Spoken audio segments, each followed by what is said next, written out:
বাজার পরিস্থিতির খবর জানাতে যাচ্ছি স্টাফ করেসপন্ডেন্ট মেজবাহ হাসানের কাছে, যিনি আছেন মোহাম্মদপুর টাউন হল বাজারে। মেজবাহ, গত কদিন যাবতই আদা রসুনের দাম বেশ চড়া, ব্যবসায়ীদের কারণ হিসেবে কি বলছেন?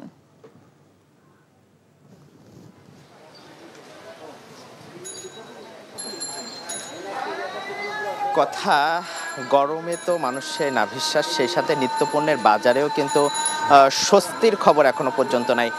সেই সাথে আদা এবং রসুনের ক্ষেত্রেও কিন্তু দাম বেড়েছে। আমরা টাউন হল বাজার ঘুরে, রাজধানী কয়েকটি বাজার ঘুরে যাই, এখানে দেশি যে আদা আছে এই আদা কিন্তু বাজারে প্রায় নেই বললে চলে, এবং চায়না থেকে এবং ইন্ডিয়া থেকে যে আদাটা আসে সেই আদাটা এখন পর্যন্ত বিক্রি হচ্ছে বাজারগুলোতে।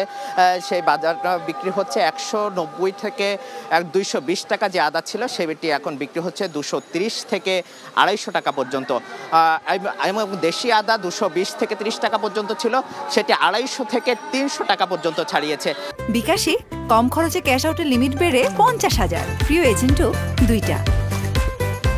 আমরা বিক্রেতাদের সাথে কথা বলছিলাম, তারা যেটি বলছিলেন যে আসলে তীব্র গরমে আসলে উৎপাদনও কমে গেছে, যার কারণে কিন্তু আদার সংকটটা তৈরি হয়েছে। এবং ক্রেতাদের সাথে কথা বলছিলাম, তারা যেটি বলছিলেন যে কুরবানি ঈদ সামনে এবং মশলা সহ আদার যে জিনিসপত্রের দাম এজন্য কিন্তু বেড়ে চলছে।